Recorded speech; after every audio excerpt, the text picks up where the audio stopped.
What's up, YouTube? If you're like me and you spend a dumb amount of time scrolling on Reddit, you've probably seen a bit of confusion around the Deathless Mantle and what effects it triggers and what it doesn't. So today, we're going to bust a few myths. Very quickly before we start, we're only 52 subs away from hitting that important milestone of 1,000 subs as I'm writing this. So if you're not subbed but find yourself coming back to the channel, hitting the sub button for free will massively help the channel out. But anyway, into the video. For this, I decided to test 3 effects that I found myself wanting to use just to see what works and what doesn't. We're going to look at the Lord of Edges skill on Graveborn, which boosts damage by 25% depending on how low your HP is. We'll look at the ring effect when health is less than 50%. The ring's effectiveness is increased by 50%. Finally, this enchantment of when health is below 50%, gain 30% extra damage.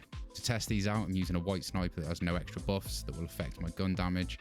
Wiped out all my skills so we don't get any buffs there. And I've got gear that doesn't buff anything extra to gun damage when I put it on. Made sure to zone out Thryhoof and back in every time I change gear, as I know there's a bug floating around that makes applying gear buffs a bit dodgy if you don't rezone.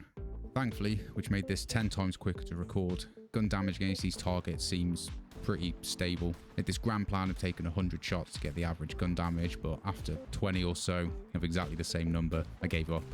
Completely blank, this sniper is hitting the target for 794 damage every time.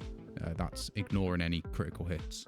The first test is with Lord of Edges on Graveborn. All of the skills I applied to get up to that point in the tree don't add any gun damage at all.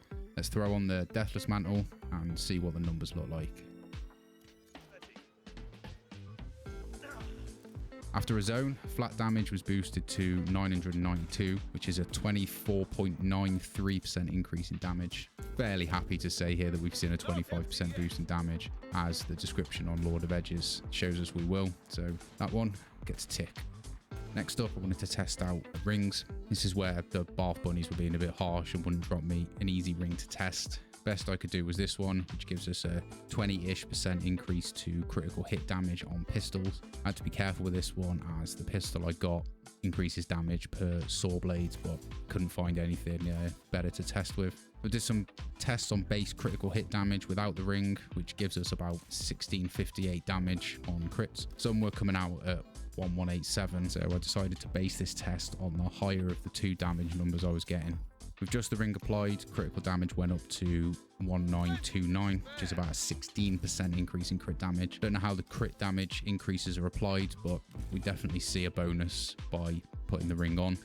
The Deathless Mantle equipped crit damage went up to 2,500 per crit, which is a 50% increase in critical damage from the original number. The numbers don't quite add up to what I was expecting here, but I think we can say that the perk at the bottom of the ring absolutely works with the Deathless Mantle. The last test I wanted to do was on this enchantment I have on this ward. According to the enchantment, being below 50% HP should give us a 30% increase in damage. I went back to the sniper for this one, double checking we're still hitting the 794 damage we saw before. So throwing on the Deathless Mantle and the ward, zoning out and back in, and we're still hitting 794 damage, which rules this out as a viable option. I think the reason is that the enchantments have to trigger, so this enchantment would only kick in when you physically take damage that reduces your HP below 50%. How long it lasts for, I don't know, we'd have to do a bit more testing. As we're never going to do that with the Deathless Mantle build anyway, it makes this enchantment completely redundant. I hope this has cleared up some of the details behind the Deathless Mantle. Just a quick summary: use it for Lord of Edges if you run Graveborn, and if you get some nice rings with the perk, those will work too. Drop a like on the video if you found it useful, and I'll see you in the next one.